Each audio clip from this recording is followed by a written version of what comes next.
ஏழ்ரை இது வந்தாலே ஏதாவது வில்லங்கத்துல கொண்டு வரான். இப்ப என்ன கொண்டு வந்திருக்கு? டேய் பொண்ணுன்னு சொன்ன வேலையா போடா, வயசு மேல பேசுறா. யோ உனக்கெல்லாம் என்னையா மரியாதை? உன் பரம்பரை பத்தி எனக்கு தெரியாது. உழைச்ச பணத்தை தோண்டி காசு எடுத்து தின்ன பையன் தான் நீங்க. டேய் நீ ரொம்ப ஓவரா பேசுறா. உட்காரு ஒண்ணு பயப்படா. நீ என்ன வயசு? யோ சும்மா போயா. ஆள் இருக்கிறதுக்கா நீ என்ன வேணாலும் சொல்வியா? புடிங்க சார் அவனை, புடிச்சு ஜெயில போடுங்க சார் அவனை. முடியாது சார். அவனை சிரிக்கவனா சொல்றான், அசிங்கமா இருக்கு. நீ அசிங்க பண்ண அவன் சிரிக்கிறான். ஏய் சிரிக்கும் போது அவன் மூஞ்சி அசிங்கமா இருக்கா?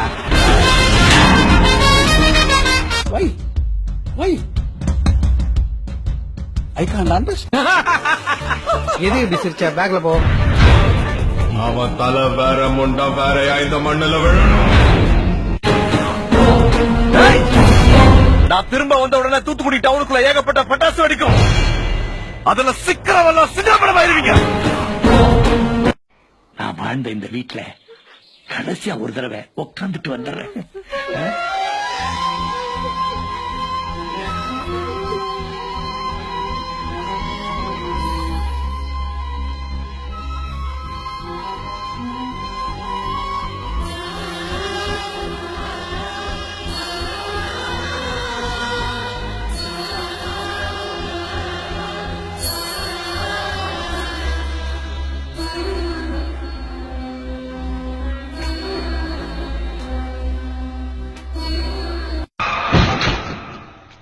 டப்பா வண்டிக்குள்ள டிராமா. எதை பார்த்து டப்பா வண்டின்னு? என் வண்டி லிட்டருக்கு 60 கிலோமீட்டர் ஓடும். உன் வண்டி ஓடுமா? நான் டிராபிக் ஜாம்ல பூந்து போயிடுவேன். நீ போவியா? என் வண்டி நின்னுச்சுன்னா பெடல் பண்ணிட்டு வீட்டுக்கு வந்துருவேன். உன்னால முடியுமா? எதுக்கு மூஞ்சி எப்படி வச்சுக்கிறேன்? மூஞ்சியே அப்படிதான்.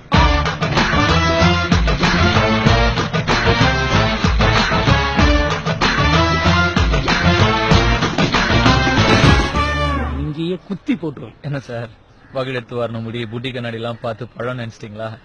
ஆக்சுவலா நான் கொஞ்சம் பேட் பாய் சார். கொஞ்சம் கெட்ட வார்த்தைலாம் வேற பேசுவேன்.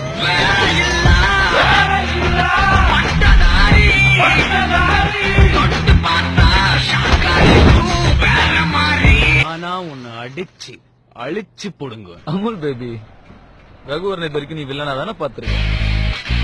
ஹீரோவை பார்த்தது இல்லையா? இனிமே பாப்ப.